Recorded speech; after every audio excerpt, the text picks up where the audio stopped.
Right now, the United States and Iran are fighting a war of attrition. Um, the United States is trying to degrade Iran's military capacity, and Iran is trying to um, strangle the world economy. And it turns out that Iran is putting a lot of pressure on the GCC. And I think at the end of the day, the United States will be compelled to send ground forces. Once the United States sends in ground forces, there's no turning back. It's all in. The sunk cost fallacy kicks in. It'll be another Vietnam for the United States because Iran is a mountain fortress. And the United States right now doesn't have the manpower, the manufacturing capacity, and the political will to fight a long war of attrition on the ground in Iran. Right. So I think because of what you've said at the end there, it's highly unlikely that Trump would commit ground forces because he's always pledged not to. And I think he would see the inherent danger of that. So if he doesn't commit ground forces, how do you see this war playing out? Well, right now, if Trump doesn't commit ground troops, he does have a variety of options. The first option is just to simply declare victory and call it a day.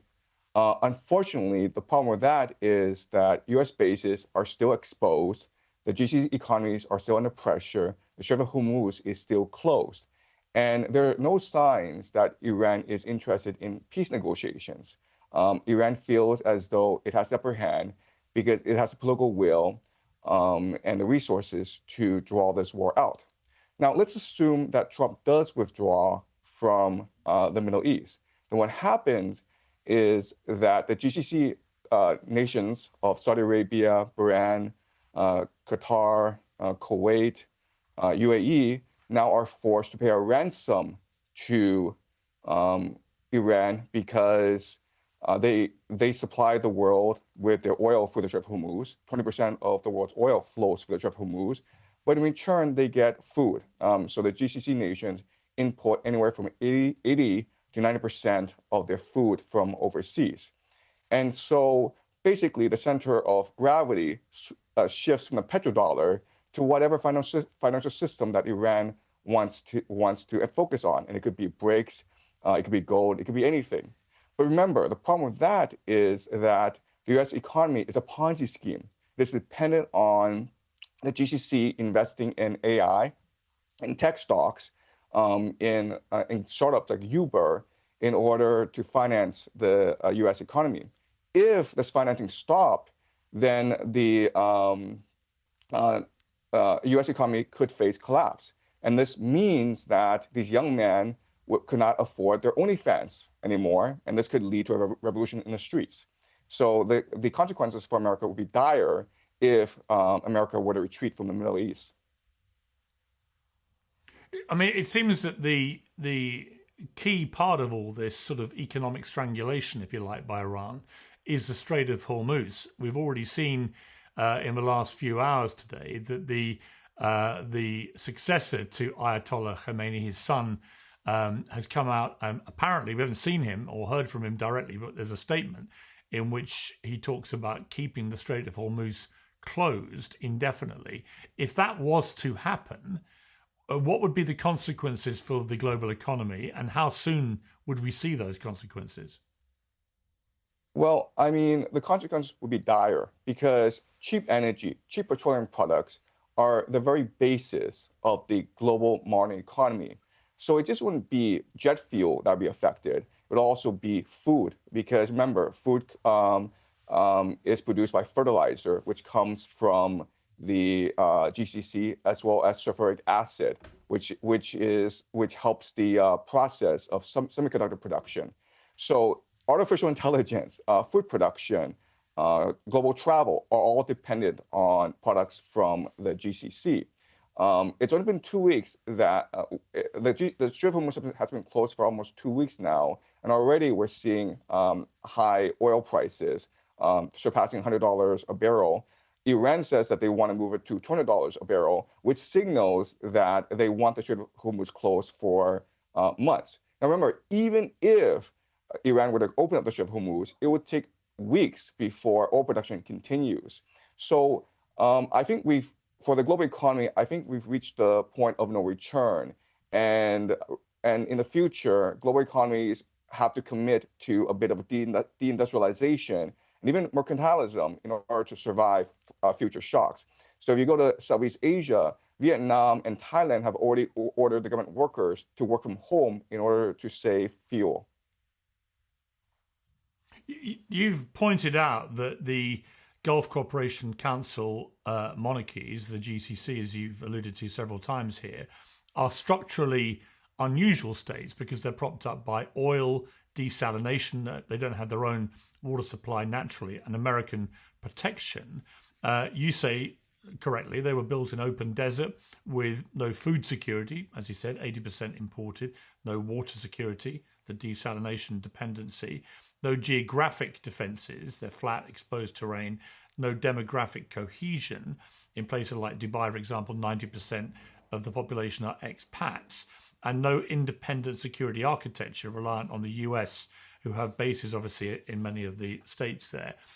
If you put all this together, is what's happening now in terms of the tactics that Iran are deploying, including the threats to desalination, but also targeting, obviously, targeted hotels and airports and so on, going to the heart of what the states there would like to see as the future of their economy, which is tourism, sport, entertainment, clearly designed to scare people away from that.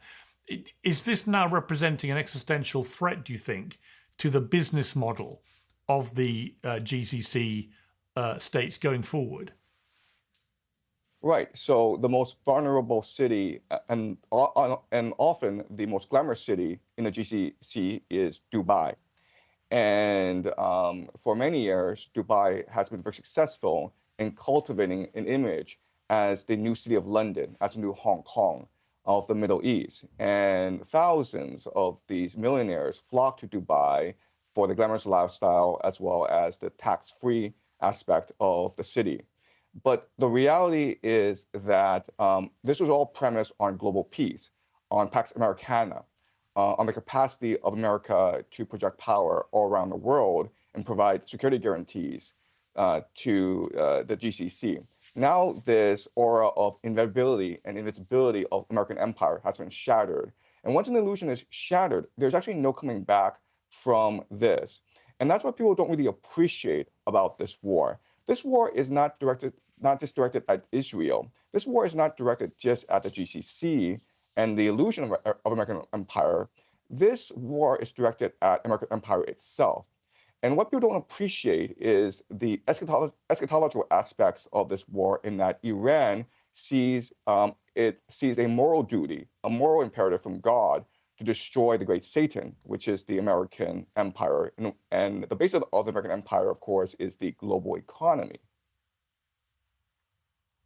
Right. At the heart and the head of the American economy is the President of the United States. You've argued that Trump is not the most powerful person in America, and you've inferred that actually the real power base is Israel. Explain that. Right. So I actually don't say the real power base is Israel. What I say is that the real power base are a collection of secret societies that have an eschatological view of this war. And these secret societies include the Freemasons, which are now called the Rosicrucians and the Knights Templars. They include Jewish organizations called the Sephardim Frankists, who are embedded in religious movements called Shabbat Lubavitch. And then you have the Jesuits. You have a collection of secret societies. And they believe that a war in the Middle East would start a process that would culminate in the end times and the return of Jesus, the arrival of the Jewish Messiah, the building of a one world government. They have different eschatologies, but a lot of their time frames do align. Where they converge is that there has to be a war in the Middle East to kick things off. This war in the Middle East will lead to the defeat of the American Empire, and this will lead to the culmination of the Greater Israel Project, where Israel is able to control the Middle East from the Nile to the Euphrates. Once the Greater Israel Project is in place, it will transform into the Pax Judaica, which is an AI surveillance state. This will eventually lead to the war of Gog and Magog, the destruction of the Al-Aqsa Mosque and the building of the Third Temple, the return of the Jewish diaspora to Jerusalem, and the arrival of the Jewish Messiah or the Antichrist. So they have the scripted out. And unfortunately, a lot of world events are conforming to this script. Right. I mean, a lot of people say a lot of what you've just said is a load of fantastical baloney and driven by anti-Semitic tropes. What do you say to that? Look, I completely sympathize with this argument. 5 years ago, I would have said the same thing about this sort of argument and thinking. So what I do is predictive modeling, okay? Meaning that I'm going to throw some theories out there. And then based on these theories, I'm going to extrapolate into the future and see what the predictions are. If these predictions are correct, then my theories ought to have some legitimacy. Now, when I teach, I don't engage in historical analysis. I engage in speculative analysis.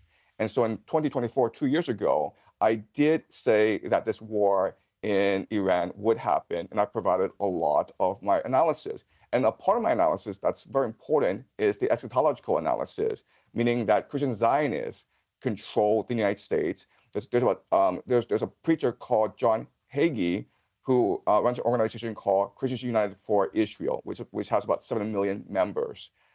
Christian Zionists are heavily embedded in the national security apparatus and in the Pentagon. There's reporting that U.S. commanders have told their troops that this is a war to bring back Jesus and to be not afraid. So that's my argument. Like, I don't want to believe this, but because this war in Iran is happening, I'm forced to conclude that some of my speculative analysis has validity.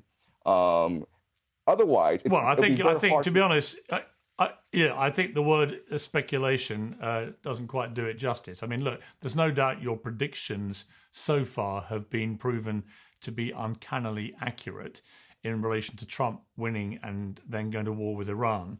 But I think the idea that this is all part of a plot to bring back Jesus Christ, look, there might be some people out there that carry such a phrase. I think it's highly unlikely, unless any evidence emerges to the contrary, that they are current commanders in the United States military. But Professor Jiang, you have a big following. Lots of people are interested in your predictive analysis, and it's good to have you on Uncensored. Thank you very much.